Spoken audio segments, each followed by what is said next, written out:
It's a failed experiment. We elected people to represent us and gave them too much damn power. And who gave these people the power to take the currency and rip it to shreds? I never said to Ben Bernanke and Janet Yellen and Jerome Powell, hey, why don't you print trillions upon trillions upon trillions of base money supply and tell me you're doing it for my good? I never voted for that, and I never would, and nobody ever would. Michael Pento, president and founder of Pento Portfolio Strategies. It is so great to welcome you back to the show and great to see you again, Michael. Thank you so much for joining me again. Pleasure to be with you. Well, I'm so excited to have you back on because last time we had 20 minutes together and the audience absolutely loved you. I loved listening to you and learning from you, but it just was not enough time. So I'm excited to have you on for a extended conversation today. And Michael, I'd love to start where I always start with my guests, and that is to get your big picture, the macro view, the framework in which you're looking at the world today. And one of the things about this show, Michael, is you can take all the time you need to set the table when it comes to that macro view. Well, all right. Well, thank you for that. So I did a chart a few weeks ago. I think it's the most salient chart that I've ever put out. Not that I've ever seen, but that I've ever put together. And it's a chart of the real Fed funds rate. If you go back through history, since they broke the gold window at 71, we still had a positive real Fed funds rate, which is the effective Fed fund rate minus CPI. It was positive. And that kind of mollified the level of asset bubbles. We had, of course, the tech bubble in 2000, and we had the real estate bubble in 2006. But what we have today is a triumvirate of bubbles created by 20 years of a negative real Fed funds rate. And in that duration between 2002 to 2022, in that duration of time, there were periods where the real effective Fed funds rate, so effective Fed funds rate minus inflation, was minus 8%. Never before even attempted or tried or viewed in the history of the United States. And that's what's caused a triumvirate of asset bubbles to be in place. Yeah, real estate, a gargantuan real estate bubble. Yes, count me as one of those people who believes we have a incredibly dangerous real estate bubble. And that is coupled with a record-breaking equity bubble. And we also have, concomitant with those two bubbles, a credit bubble. So if you look at the total non-financial debt as a percentage of GDP, it's higher today than it was in 2007, which is the start of the Great Recession. Credit bubble, real estate bubble, equity bubble, all existing together. And that's why I think this situation today is very dangerous, because we have now is a level of real Fed funds rate, which is positive, which is what it should be. It's positive by about 2%. And it's been that way for over a year. And when you do that, you tend to cut off the monetary fuel behind asset bubbles. And when they burst, it has devastating consequences. And I think we're going to have a credit bubble burst, an equity market bubble, and a real estate bubble burst, all happening at the same time. How's that for a rosy start? Okay, well, let's explore that then. What is going to cause, in your view, those bubbles to burst? Let's explore the scenario and how something like that, in your mind, could play out. Okay, so let's just put some meat on the bone. So let's just look at, you want to start with the real estate bubble? We got, the value of home prices to income, that ratio, is the highest it's ever been. Obviously, for the reasons I just mentioned. And in order to keep those asset prices from falling to a level where the free market needs it to be, to just exist in a natural, free market economy, which we don't have, by the way. And I have my doubts that they'll ever let it happen, at least voluntarily, they being the Treasury and the Fed. You need this monetary fuel.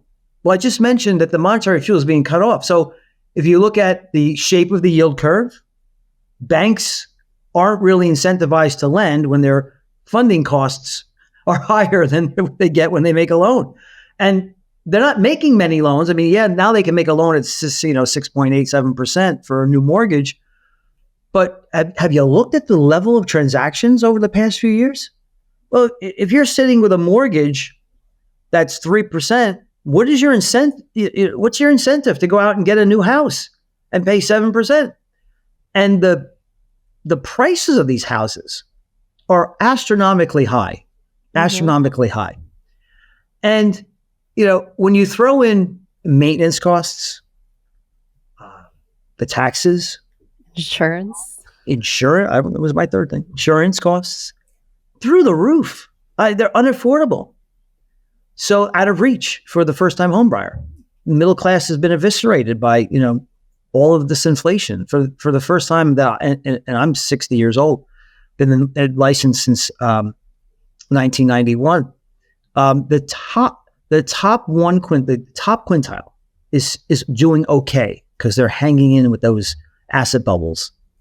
But the spending power of the bottom 4 quintiles has been eviscerated. That's why you see all these companies coming out, like McDonald's even today, and American Airlines. I can name, there's a parade, a plethora of companies that just tell you the consumers on their heels. And here's the thing, Julia, inflation, the price level has wiped out the middle class, and it's still rising at a level that's at a speed, a rate of change that is greater than what the Fed wants it to be. And what the people need is for prices to fall. So they're rising higher and faster from a level that's already rendered their purchasing power and their living standards in penury. So that's the problem. That's why, Julia, the Fed can't really say, I'm going to cut interest rates and everything's going to be okay. Well, first of all, the effective Fed funds rate is 5.3%. Do you know what the 10-year note is today? It's 4.18. And the 2-year note's 4.4. So the market, whatever free market there is left, the vestiges thereof, has already priced in these rate cuts by the Fed. And we're still seeing the transaction market for real estate frozen.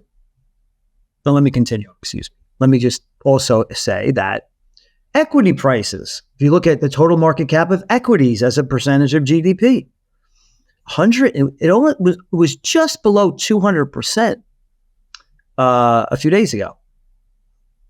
Probably back up there now. I didn't check before I came on today, but it's pretty close to 2. Well, in 1929, it was a little bit above 100, and in 2007, it was a little bit above 100. And even in the NASDAQ bubble, it was like 138% of GDP.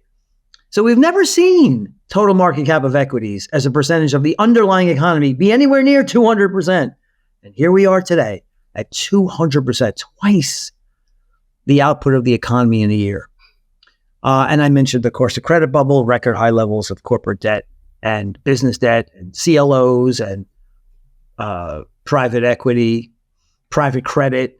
These are all massive bubbles that are predicated on negative real interest rates. Basically, what that means is that I can borrow money at X% and I can invest in anything that mirrors inflation, commodities and stocks, real estate, and make money.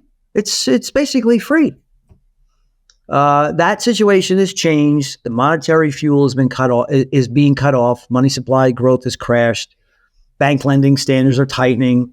Fed's balance sheet has shrunk from $9 trillion to $7.2 trillion. And the level of the real Fed funds rate is positive. All those things are cutting off the monetary fuel, which is what you need to keep these asset bubbles afloat and growing. And it's no longer the case.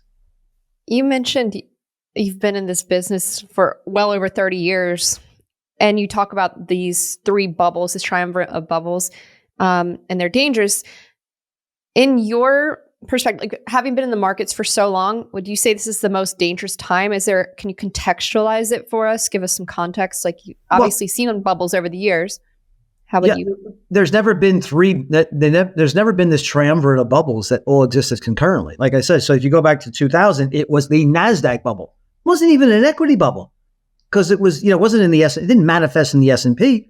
It was, the bubble was created and manifested in NASDAQ stocks, Y2K stocks, okay, in particular, and the internet bubble stocks. But that didn't stop the NASDAQ from dropping 80%, and it didn't stop the S&P from dropping 50%. And then you fast forward a few years, and they took interest rates down to 1%, left them there for like 2 years, and engendered the housing bubble. Well, we didn't really have an equity bubble then, or a credit bubble. We had a housing bubble. And the housing bubble burst, and that dropped, home prices by 33% nationally. But that didn't stop the S&P from falling 50%, even though it wasn't the nucleus of the bubble. Well, now we have, like I said, these three bubbles existing concurrently and in record proportion. So yeah, this is the most dangerous time in history, and by a lot. Yeah. You also mentioned we have not seen like natural free market economy. That doesn't exist. So I guess my question for you, Michael, is if it did exist, or like we let the natural forces play out, where do you think we would be today? What would be like more of the natural state? Well, I did ask myself that question. I said, well, so if you look at the ratios and you bring them back to historical mean reversion, home prices and equity prices would have to fall 40%. Julia, 40% each. And that would just bring them back to somewhat, pretty overvalued levels. And things never fall down to, the mean level. They usually tend to fall below. So, and I think that is why Powell's so panicky and is looking for reasons to cut interest rates, because it isn't because inflation price levels are back down to where they were prior to COVID. It isn't even because CPI is back to 2%. As a matter of fact, core PCE was actually accelerated. But he's panicked because he knows that private credit, which was a non-existing asset for his instance, was non-existent asset. Now it's like $1.7 trillion worth of private credit out there. That's basically non-bank lending to businesses that are highly leveraged and very poor credit ratings. They can't go to a bank and they can't float loans themselves.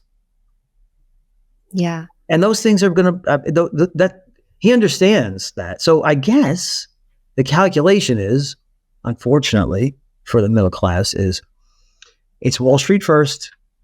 It always has been, Julia. And it's Main Street last. So what you're seeing is this evisceration, this bifurcation of the economy, where you have the top 1%ers doing pretty damn well. Their houses are doing great. Prices are still rising for their homes, and the equity market is doing pretty well too. It's doing pretty well. It's close to not very far from all-time highs. But ask the average person out there.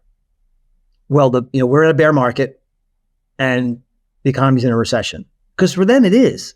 For 25% of Americans, they are having to cut back on food consumption and medical care. That's a lot of Americans. 1 out of 4 Americans are having to put things back on the shelf when they go to the register. You go to the grocery store and they put you take that off the belt, or take that off the belt. Sorry. That's terrible. And Powell is saying, I guess he's making the calculation, like, I have to keep the private equity and the banks, try to make them as solvent as possible. Because after all, if the banks go down, it would hurt the middle class. Well, it would. But what other choice do we have? I mean, when are we going to live in reality? Are we going to become like Venezuela, Argentina, Hungary, World War II Hungary? Zimbabwe. What are we going to do? What's our choice? I think the choice is to rip the Band-Aid off and let the depression occur, reduce the asset price levels that are out there so they can be affordable again, default on a lot of this debt that's unserviceable when interest rates are, normalized in a real sense. But that would be very painful. And what politician is going to go up there and say, hey, vote for me because we're going to have a 2 or 3 year depression and a lot of people will be hurt and starving and civil unrest will occur. But, on the other end of that, we'll start again. We'll reset the debt levels, we'll reset asset prices, reset the currency. We'll do all those resets and we have a chance to have a long and viable, healthy economy that has low taxes, low interest rates, low inflation, stable currency. Wouldn't that be lovely? I mean, even Zimbabwe, after their parade, their recidivism rate, which is 100%, where they redid the currency, hyperinflation, and then they started all over again, and the currency was destroyed. They did it over and over again. Even they have now linked their currency to gold. I give them credit. I hope it takes. I don't have a lot of confidence, but I have a hope. Listen, let's live in reality where. So, when you think about money, Julia, you look at high-powered money, which is base money supply, which is the building blocks of all bank lending and all the other broader aggregates. So the base money supply, Fed's balance sheet, was $700 billion in 2007. So again, this is the building blocks of all money.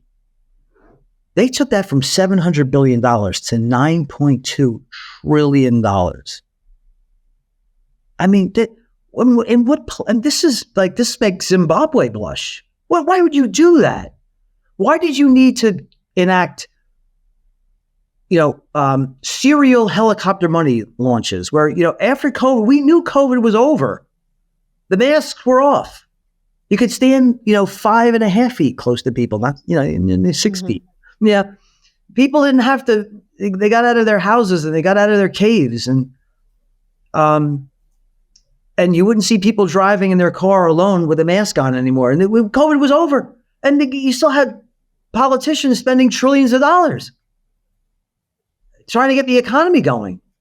And that was monetized by the $6 trillion was spent and $4.5 trillion of it was monetized by the central bank with alacrity. It's a shame on us. Let me ask you this. So I take it you see like a recession coming. Aren't we just going to see the same kind of playbook over and over where they step in and intervene? Yeah, they will. So here's the problem. There's a couple of problems. Well, first of all, if the Fed was to cut interest rates, I think they're threatening to cut interest rates a few times between now and the end of 25. Mm-hmm. So let's say they start. I think they start in September. Maybe they go in December. That's 2. Maybe they do 1 or 2 more cuts. Even if it's 4. Even if it's 4 cuts, you're down to 4.25% on the Fed funds rate. Well, we're already there. And so, like I told you already, the free market has already taken rates to 4.18% on the 10-year note as before I got on this interview. So how much lower is the 10-year note going to go? And here's the thing. Because we are an insolvent nation now, thanks to what they've done to combat, they started actually in 1987, but we had the crash in 87, but 2000 and 2008 and 2019. Remember, they were cutting rates in 2019 before anyone heard of the China virus, what they say. So they, because of all the things that they have done, America is now an insolvent nation. Assets minus liabilities is negative. We have if you look at our revenue, the debt as a percentage of revenue is 730%. That is incredible. And we're adding to that 40% per year because of our deficits. We have $1 trillion in interest payments, $2 trillion deficits. Julie, do you know when the recession does arrive, if the business cycle hasn't been abrogated and annulled forever and ever, amen, which I don't think it has, we're going to have another recession. Julia, do you know that their deficit is going to be $4 to $6 trillion? The annual deficit? Oh, wow. Yeah. Oh, wow. Yeah. Oh, wow. Yeah. Well, how the heck are we going to afford? So the America is an insolvent nation, and we're just coming across inflation that was 20%. We're just getting over that rate of change of 20%, which is a record high for this country. It was 9 officially. I get it. But you don't believe that because you're way too bright. You know, and everybody else knows that the home prices are up in the last 4 years by 47%. That ain't 9. And food prices are up 40%. That ain't 9. And insurance is up 20 something percent. It ain't 9. So don't say 9. It's 9 because the trim, mean, hedonically adjusted, substitutionalized, bastardized CPI is 9%. Was 9%. Now it's, 3. Congratulations. So what I'm trying to say is that if the Fed was to do that same playbook all over again, they're doing it from 2 new launch pads. One is an insolvent nation that has been ravaged by inflation. Those 2 things, Julia, are brand new. So go ahead and slash interest rates to 0. Go ahead and go back into QE. Go ahead and launch helicopter money. And you tell me, what does the 10-year note do, Julia? Does it stay at 4%? Or does it say, whoa, I know where this is headed, buddy. I know what's happening here. You can never conquer inflation. I think the 10-year note could rise. That's new. Because the salve, the mollifying agent here to remediate a recession is to bring interest rates down artificially by printing a bunch of money. What if you do it this time and it doesn't happen? I think the odds are significant that it doesn't on the long end of the yield curve. So we would be headed to a stagflationary environment. Good for you. Wow. Perfect. Which is historically the worst environment for pretty much all asset classes. Your conclusion, again, I could see how smart you are. That is exactly where we're headed. Where you have an unbalanced economy, an unproductive economy, but it's marked by inflation. It's marred by inflation. And that's stagflation, which is the worst condition. It's the worst that you can imagine. It allows for a wounded economy that never heals. Because don't forget, if they did the right thing, which is allow market forces to play out, it would be a much deeper wound, a much more biting wound. It'd be a much more pernicious wound, but it would be truncated in nature. It would not last. It wouldn't be protracted. But I'm afraid what they're going to do is going to just protract the malaise for many, many years. Yeah. Can I ask you this? We're in an election year. How much is that going to factor in or matter to this scenario? It matters a lot how the inflation manifests. And I'm biased towards one candidate. I'm a libertarian, so I believe in the least amount of government. So obviously, I think Trump would be more aligned towards that, but not aligned to it. But both candidates, they seem to love debt, and they seem to love a weaker dollar. As a matter of fact, as bad as Biden is, and I don't think Kamala Harris would be any better. By the way, I'm just speaking from my heart. So you could disagree with me. My politics are one of a small government, a government that embraces free markets, and free markets are all about freedom. So the closer you are to freedom is where you'll find me. But Trump is on record saying he thinks the country has a huge problem, and it's the problem with its currency. So the currency is way too high. Is that the problem? Is that really the problem with this country? I don't know. I don't think so. But again, I think he's far better than the other alternative. Yeah. Okay. So from an investor perspective, then, when you look at this scenario, how do you think about navigating it? Where do you want to be allocated? Where are you trying to avoid? Just if there's anything you can share there. So I have a model called the inflation deflation economic cycle model. And the way I look at investments is this. First, I ask myself this question: where are we on the rate of change or the second derivative of inflation? So are we in a period of stasis? 3%, 3%, 3%, for example, would be a stasis where I don't think inflation is going to change over the next few months. Now, there's disinflation. That's one sector where the rate of change is falling. Then there's deflation where prices are actually dropping. That usually happens in recession. So I identify which bucket it's in. There's also reflation and stagflation on the right side of those sectors. There's 5 sectors that we could be in. And then I ask, once I identify that, and I use my model to identify that, it took me decades to create this model, but it's pretty damn good at identifying what sector we're in between stagflation, reflation, stasis, disinflation, and deflation. And then I ask myself another question, second question, is what is the economy doing in relation to that inflation, deflation dynamic? Is it a healthy kind of reflation? Is it a healthy kind of disinflation? Or are we deflating where we're at a liquidity crisis? Or are we inflating to the point where we're stagflating or running intractable in the inflation where we're killing the economy? And then I asked myself the third question, which is, okay, now that you know where inflation is heading, and now you know where the economy is and heading, how dangerous is the macroeconomic construct? In other words, do we have asset bubbles and do we have credit bubbles? Because that informs me how damaging the reconciliation process can really be. So that's the model. And now you ask me where I am.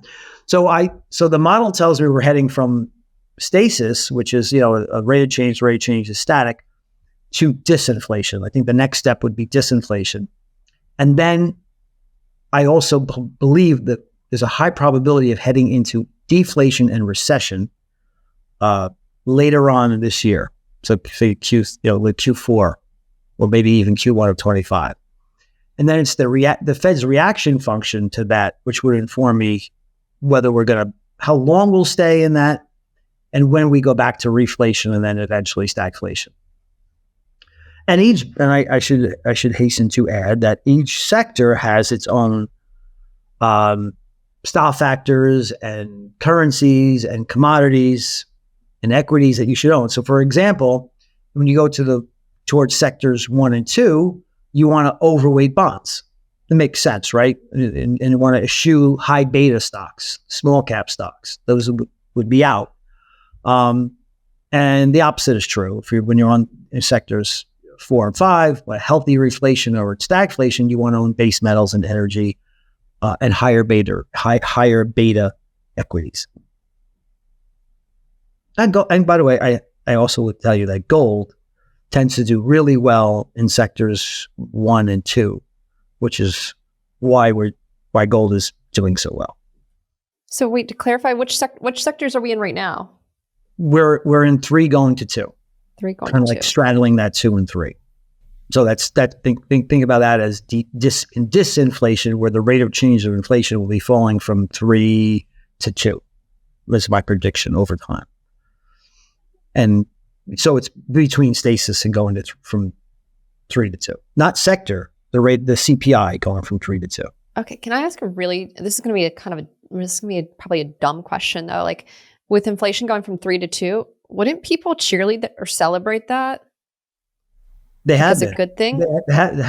Didn't you hear Mark Zandi? Like with inflation went from 9 to 3. It was like, yay, wow, isn't that wonderful? Yeah. Well, they'd say, okay, we're getting inflation under control. The economy's doing great. This and that. Like, no. You see, here's the thing, and I think a lot of people. Try to be nice, Michael. Can't you just be nice? You can let it rip. Go for it. I just a lot when I hear some people talk, especially politicians, I don't think they understand the difference between deflation and rate of change and disinflation. I don't think they understand it. Because if you have inflation go from 9 to 3, prices aren't falling. Inflation hasn't been vanquished. Inflation is still rising higher from a level that's unaffordable. Prices need to fall. That's deflation, sector 1 in my model.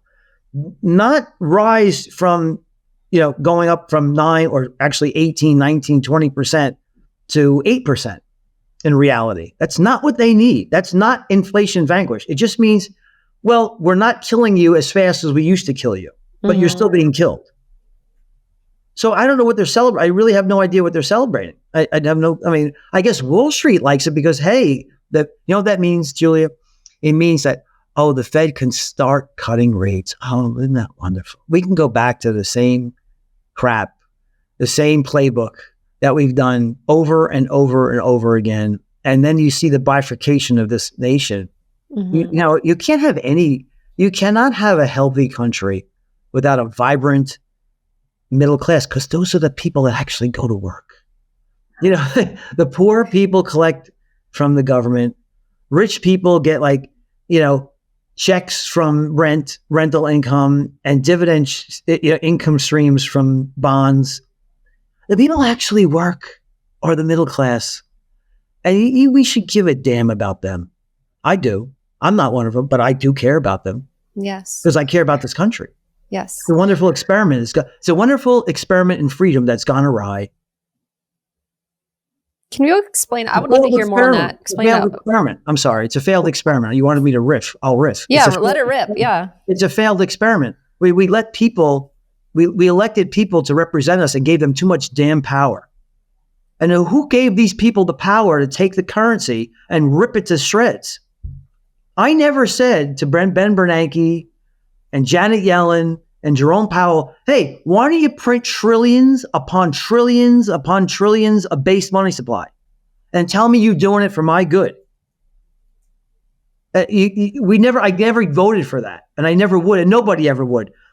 The base money supply should rise commensurate with what GDP rises, which is around 2%, which is the productivity increases plus the labor force increase. That is it. Money supply, as measured by M2, was rising at 20% per annum levels. That's a sin. Go around to some of these cities and tell me what you see. It's a sin. Yeah. You mentioned the erosion of the middle class, and I think we ended our last episode on this, and I wanted to give it more time to explore this topic, the implications of that, because the narratives that are put out there that, oh, the economy is doing great. Oh, look, inflation's coming back down. But you're right. When you talk to everyday normal Americans, they don't feel that. They feel the pain. They feel the high prices that they're paying at the store. Houses are unaffordable. I can say that as like a millennial that would like to buy a house, and it's crazy for a first-time homeowner. It's wild to me. So I want to just hear your, more of your big picture thesis on the erosion of the middle class and the implications of that. Well, I mean, I'll just say, here's an anecdote. I live in Florida. And it was 1 in 5 drivers, 1 in 5, 20%, don't have insurance, but they drive anyway. You know what the fine is for that when you drive without insurance? Well, they take your car away. They impound your vehicle, and the fines are off the charts. But people are doing it anyway, and we're risking the removal of their vehicle because they can't afford it, but they're driving anyway because otherwise they won't be able to feed their families. Like I said, you cannot have a country that's healthy without a healthy middle class. And that's been borne out, been verified throughout history, not just in the United States, but around the world over time. And that's where we're headed. The only remedy is to maintain the level of Fed funds above inflation for a period of time until asset prices correct. And the only problem with that is that asset prices and debt levels have gone to such an extreme level that there isn't just a mild recession that would be the result. So we talked about what would occur. You asked a very pertinent question. Well, where would asset prices go? Well, home prices would drop 40%. I answered you. And I also answered you that equity prices would drop about 40%. What bank, what pension fund, what off-balance sheet private equity fund would be solvent? What even the government would be insolvent if we allowed the free market to function right now. It would be a devastating depression for a while. And that's why I think that's the conundrum here, because we've gone past the time where allowing the market to work would be painful but doable. Now it's pernicious and would lead to utter penury for America if we allowed a 40% correction, because there wouldn't be a solvent bank in the country. There wouldn't be a solvent pension plan in the country. Private equity would be bankrupt. Private credit would be bankrupt. CLOs would go belly up. So I'm afraid that they being Treasury and the Fed will do what they always have done, and that's what you're going to get, your stagflation like we've never seen before. Yeah. Well, okay. So let me ask you about the Fed. Do you think they're going to, we have the FOMC this week, probably not going to cut. You think they will cut in September? What difference would their cut even make? I had this conversation this morning with one of my employees. The contention was, well, maybe they'll cut and they'll save the real estate market. And I told her, I said, well, wait a second. You know where the 10-year note is right now, right? And if you look at LIBOR and 10-year note, so far, LIBOR 10-year note, that's where the mortgage rate's priced off of. It's already 4.2%, 4.18 to be exact. The free market has, Powell's rate cuts have already been very well telegraphed. No one is going to be surprised by these handful of rate cuts that are coming. What he would have to do, Julia, is he would have to surprise the market with a 50 basis point rate cut on Wednesday. And that would really get things going, and the commodities and the dollar would crash and commodities would soar, and maybe you'd get some relief in the housing market. But boy, what would be housing prices would go higher from where they are. So you get the rate down a little bit. And then, the salient danger here is that the 10-year note the yield goes up. So the price goes down, the yields go up. Not too long after the Fed starts down that road. That's what I really, so you have the re-inversion of the yield curve where the Fed funds rate would go down. So the money markets rates would go down, but anything priced off the long term, the long duration bonds would go up in yield. And that's not going to help out. So the remediation or the salve is gone away when the long end of the yield curve doesn't respond the way they think it should. Now, the Fed could do something on a twist and just buy the heck out of everything that's long duration. Can you imagine the ramifications for the currency if that was to happen? They're going to go out and start gambling on 30-year bonds and buying all financing all their debt there. Would be paying, the interest rate would be, $2 trillion that we're paying. The interest expense would be, $2 trillion a year. There's just no easy way out of this, Julia. You mentioned just the currency. Could I get more of your view on the US dollar? I take it you have a view there. Yeah, of course. It's one of the most crucial things that I look at. So, I believe that the dollar, let's not start what I believe. Let's just start with what's happening. So the U.S. dollar has been losing its world reserve currency status for a very long time. And there's many reasons for that. First of all, one of the primary reasons is the use of tariffs and usurpation of foreigners' bonds, their currency reserves. So, for example, if you have an argument with the United States can tell Russia, well, your bonds that you actually sold us more goods and services than we sold you, so you have a surplus. You're going to place your currency reserves in our treasury market and in our dollars, and then when we have a fight with you, we're going to tell you that they're not yours anymore. So they say, and then Russia and China and Brazil and all those other countries that finance their keep their currency reserves with dollars, they're saying, well, we're going to obviate your ability, preclude that from happening. So we're going to sell treasuries and we're going to sell dollars and buy gold. And we're going to hold our own wealth in our possession. And that is exactly what's happening it's not new. It's not a new phenomenon. I then think as this recession becomes manifest, you might see this reflexive Pavlovian move into the dollar because it's just a rewind. It's just a rewind of carry trades.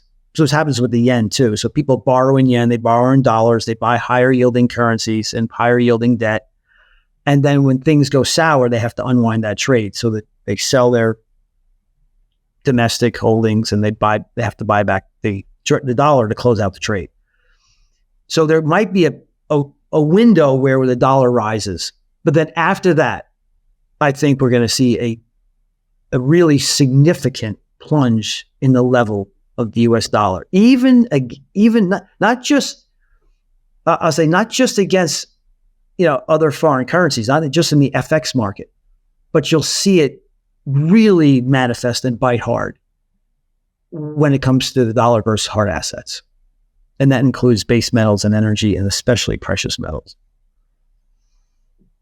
And no, I don't sell gold. I'm not in the gold business. So there are times when I have no gold in my portfolio. I always start with 5% gold that you should have in your physical possession because gold is not an investment. So you just when you thought I was a gold pimp, I am not pimping gold. All right. I am telling you that gold is not an investment. What gold does is maintains your purchasing power. It keeps your standard of living. Whatever you put there, that's your standard of living. You'll never be I don't care what happens with the currency. I don't care what happens with the country, with the banking system. Your purchasing power never will change. Now, an investment is something that earns you money above the rate of inflation. And that's not what gold does. It just maintains your standard of living. So I start with 5% of your net worth. That's what should be held in your purview. And then as an investment, I toggle between 0 and 20. Right now, I'm 10% in gold. Because if I was going to say, in the sectors going from 3 to 2, and the sectors you're outlining, gold does well in sectors 1 and 2. But I take it if we're going into 2, you do want to increase that gold. Spot on. Okay. Spot on. So you're now you're 10%. Do you increase that or yes, whereabouts? I would take it as high as 20% as we go. Okay. Now, with the one caveat I will tell you, Julia, is that if we go into sectors 1 and 2 is where gold really thrives. It also thrives in sector 5. It hates sector 4. Gold hates sector 4 because then when you have a healthy growth and healthy reflation, there's no reason to own gold. It's a healthy economy and real interest rates are positive. Nobody wants to own gold. There's no reason to own gold. But gold loves 1 as long as it's not a liquidity crisis. Because if and when a liquidity crisis comes, then you will see banks dump their assets, all of them, and that includes gold. So it just becomes a funding source. Mm-hmm. Okay, I have really enjoyed having. I got to say, I've really enjoyed having you back on. I want to leave you. Maybe we'll have time for like 2 questions, but it's definitely a bit of a bearish conversation. That's totally okay. Because I think it's also really important conversation, but is there anything that makes you hopeful? I don't know. I'm trying to end on a positive note. Well, first of all, there's always hope. There's always prayer. There's always hope. I could be completely wrong. There's your hope. But I'm pretty good at calling, and I did call. I sold my NASDAQ stocks in March of 2000. I sold an investment house that I had, a house I had in 2006. So I just don't see a way out of this. I guess what they could do is, so maybe there's a happy medium where they kind of cut rates to a point where asset prices don't tumble and inflation doesn't get way out of control. But it's going to be so unhealthy because you haven't solved the problem. The problem you have here is a middle class that has been robbed of their purchasing power. I don't see how you get out of that by pursuing more inflation, because what I just mentioned would cause inflation to rise, and it would cause interest rates to rise.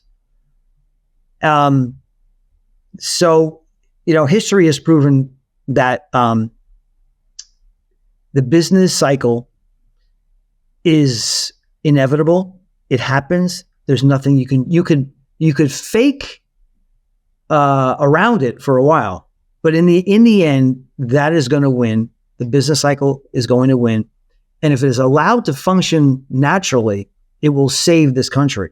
I just have my doubts they'll let it happen. I have to say that's a great place to leave it. Michael, before I let you go, can you let folks know where they can find more of your work, and leave them with any parting thoughts, anything that you'd like to leave the audience with to think about? The floor is yours. So I have a website, pentoport.com. I publish a weekly podcast called the Midweek Reality Check. So I look at the most pertinent data that came out in that week, and I give you some honest analysis, because, Julia, I don't sell anything. My money that I have is invested in my model. So my incentive is to put your money in a place that will do best, no matter where we are in the business cycle, no matter what's happening with the economy. And there are ways you can do that. Like in Sector 1, you own the 4 horsemen of the economic apocalypse, like I call them. So you have cash, you have bonds, you have the dollar, and you short the market.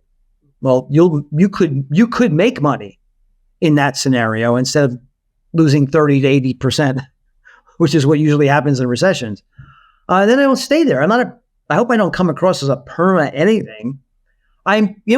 Julia, and this bothers me because I go on shows, this guy's a perma bear. He's been blah, blah. No, I don't think that. I'm a perma bear on the structure of this economy. I'm a perma bear on government's interference with the markets.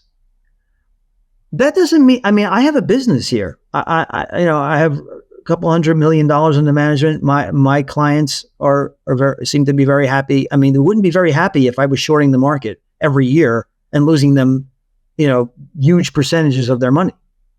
That doesn't happen here.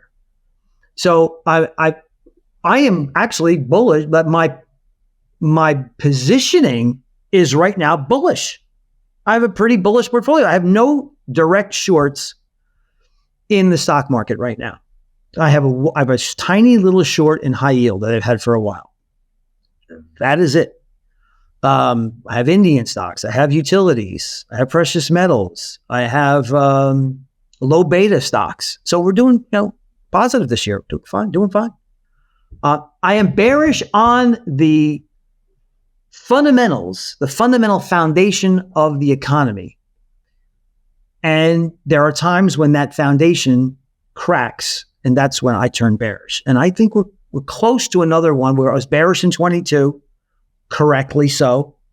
I was moderately bearish in the start of 23 and wrong.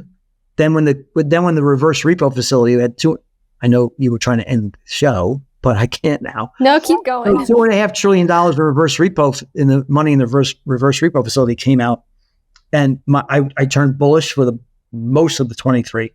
Didn't lose money in 23, and we're doing okay in 24 as well. But